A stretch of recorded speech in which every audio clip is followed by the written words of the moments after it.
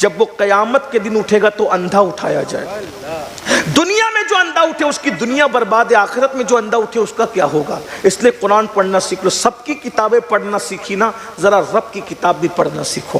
دنیاوی تعلیم اتنی ہو کہ کم سے کم ہمارا ہر بچہ بچی گریجویٹ تک پڑھے، کم سے کم اتنا، زیادہ سے زیادہ جتنا.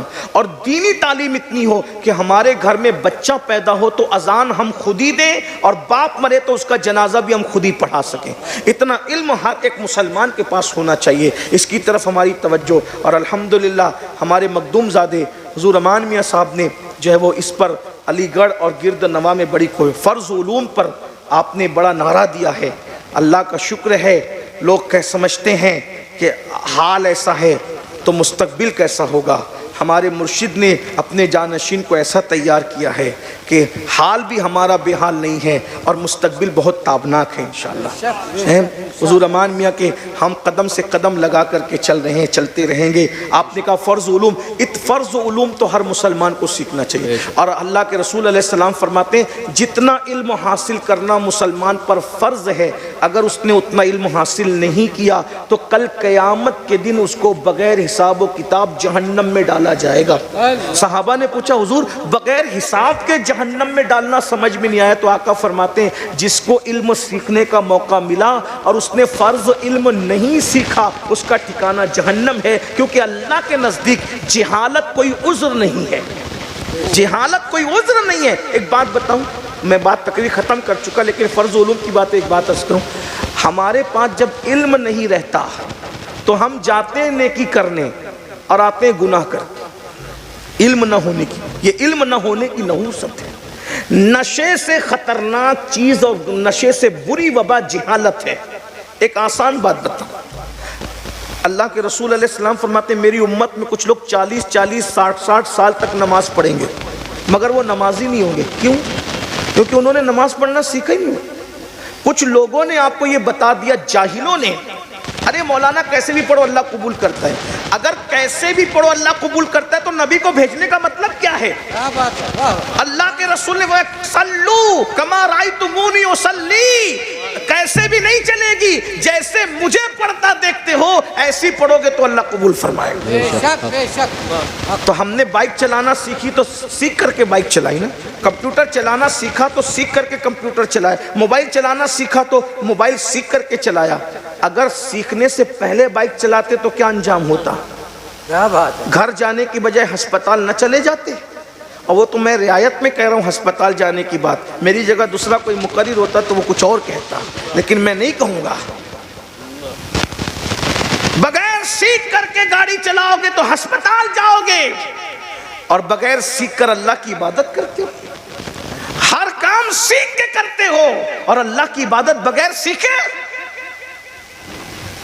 2 رکعت نماز جو فرض کی، جو فجر کی سنت ہے، اس کے بارے میں میرے آقا فرماتے ہیں تمام دنیا کی نعمت ایک پڑھنے میں اور فجر کی 2 سنت ایک پڑھنے میں، پوری کائنات اس کے برابر. جب سنت کا یہ عالم ہے تو فرض کا عالم کیا ہو؟ اس کو بغیر سیکھے پڑھتے ہو. اب نہ سیکھنے کی جو نوست ہے وہ بتانے لگا ہوں، اس کے لیے اتنی لمبی تمہید باندھی. ہم نے تحریمہ شروع کی، ایسے شروع کرتے ہیں، اس کو تحریمہ کہتے ہیں. تحریمہ اس لیے کہتے ہیں کہ جب ہم تحریمہ کی تکبیر کہتے ہیں تو جو حلال چیزیں ہوتی وہ ہم پہ حرام ہو جاتی ہے. بات کرنا حلال تھا، حرام ہو گیا. کھانا کھانا حلال تھا، حرام ہو گیا، ہے نا. یہ سب بہت سی چیزیں حرام. نماز ہی تو ہے جس میں روزہ بھی سمٹ آتا ہے. جتنی دیر تک نماز میں اتنی دیر تک نہ کھا سکتے نہ پی سکتے نہ وظیفہ زوجیت ادا کر سکتے ہیں. بولو یہ روزہ نہیں ہے تو اور کیا ہے؟ صوفیہ فرماتے ہیں 18,000 مخلوقات کی عبادت 2 رکعت نماز میں سمٹ آتی ہے، اس کو نماز کہتے ہیں. آپ سمجھتے ہیں نماز کو، لیکن سیکھ کر تو پڑھو، ایسی پڑھو جیسے اللہ رسول چاہتے. تو آپ نے شروع کی، بہرحال جو بات سمیٹ رہا ہوں علماء کی توجہ چاہتا ہوں، اگر مسئلہ بتانے میں غلطی کروں تو اصلاح کریں. نماز شروع کی، نماز اب میری طرف دیکھنا. نماز ایسے شروع کی، نماز کیسے شروع کی؟ ایسے شروع کی. دل میں آپ نے پہلے تو سر جھکا لیا اور اس کے بعد دل میں آپ نے اللہ اکبر کہا. پوچھو مفتیان کرام سے، علماء سے، آپ کی نماز ہی شروع نہیں ہوئی. بے شک بے شک. حق. کیونکہ ایک ہے نماز سوچنا اور ایک ہے نماز پڑھنا. نماز سوچنے کا حکم نہیں ہے، نماز پڑھنے کا حکم ہے. اور پڑھنے کی تعریف فقہا کے نزدیک یہ ہے کہ اتنی آواز سے پڑھیں کہ اگر شور نہیں ہو رہا ہو تو آپ کی آواز آپ خود سن سکیں، اس کو کہتے ہیں پڑھنا. جیسے یوں دیکھیے، اب آپ نے یوں نیت کی تھی نا، لیکن یہ نماز ہی شروع نہیں ہوئی. 14 رکعت پڑھ لی، خوش ہے میں تو تہجد بھی پڑھ رہا ہوں مولانا، لیکن وہ نماز ہی نہیں ہو رہی ہے. آپ نماز شروع کیسے کریں گے؟ دیکھیے اللہ اکبر. سمجھ میں آئی؟ کچھ فرق سمجھے؟ نہیں سمجھے؟ سمجھے؟ آواز اتنی نکلی کہ میری مائک تھا تو دور تک گئی، مائک نہ ہوتا تو میری آواز میرے کا. پھر اس کے بعد لوگ ہونٹ بھی نہیں ہلتے، پڑھ رہے ہیں دل میں سبحانک اللہم و بحمدک، لیکن نہیں سبحانک اللہم و بحمدک و تبارک اسمک و تعالی جدک و لا الہ. یہ اب میں یہ نہیں کہتا کہ ایسی کتنے لوگ پڑھ رہے تھے اور کیا پڑھ رہے تھے. آپ 40 سال کے ہو گئے لیکن آپ نے اس طرح نماز نہیں پڑھی، تو آپ اگر 20 سال کی عمر سے بھی نماز شروع کیے، نقصان کس کا ہوا؟ کس کا ہوا؟ آپ کا ہوا. آپ طلاق کے نکاح کے مسائل نہیں جانتے؟ فرض علوم ہے نا یہ. ہنسی مذاق میں کچھ کہہ دیا، بیوی نکاح سے نکل گئی. آپ تو بیوی سمجھ کے رکھ رہے ہو، لیکن کیا ہو رہا ہے؟ زنا ہو رہا ہے. اللہ کے رسول علیہ السلام نے فرمایا قیامت کی نشانیوں میں سے ایک نشانی یہ بھی ہے کہ طلاق کے بعد بھی لوگ بیوی سمجھ کر اپنے پاس رکھیں گے اور اس سے جو ہے وہ بد نسل پیدا ہوگا. آپ کہیں گے مجھے پتا نہیں ہے مولانا. اور پتا نہیں ہے تم کو، کس نے کا پتا نہیں ہے؟ جب آپ موبائل سیکھ سکتے ہو، کمپیوٹر سیکھ سکتے ہو، بائک سیکھ سکتے ہو، رکشہ سیکھ سکتے ہو، سب چیز تم سیکھ رہے ہو، تو کیا قرآن اور حدیث کی طرف سے یہ ہمیں نہیں کہا گیا کہ علم سیکھو؟ بلکہ نماز سے پہلے، ہر حکم سے پہلے کہا اقرا بسم ربک الذی خلق، پڑھو اپنے رب کے نام سے. اور اللہ کے رسول فرماتے ہیں طلب العلم فریضۃ علی کل مسلم، ہر مسلمان مرد عورت پر علم کا حاصل کرنا فرض ہے. یہاں تک فرمایا اگر تمہیں گلی محلے میں علم نہیں ملتا، اطلب العلم ولو کانوا بالصین، اگر تمہیں چین تک جانا پڑے تو چین بھی جاؤ اور وہاں جا کر کے تم علم حاصل کرو. یعنی اتنی دور جانا پڑے تو بھی جاؤ اور علم حاصل کرو. یہاں تو گلی گلی مدرسے ہیں، آن لائن کلاسز ہے. بھائیو فرض علوم سیکھ لو. آن لائن بہت سہولیات ہیں اور علی گڑھ میں تو زیادہ سہولیات ہے. اس لیے گزارش ہے قرآن کی طرف ہے. اللہ تعالیٰ سے دعا ہے اللہ مجھے اور آپ کو قرآن کے قریب کرے، صاحب قرآن کے قریب کرے، علم کے قریب کرے. اور گفتگو کے درمیان اگر کوئی غلطی ہو تو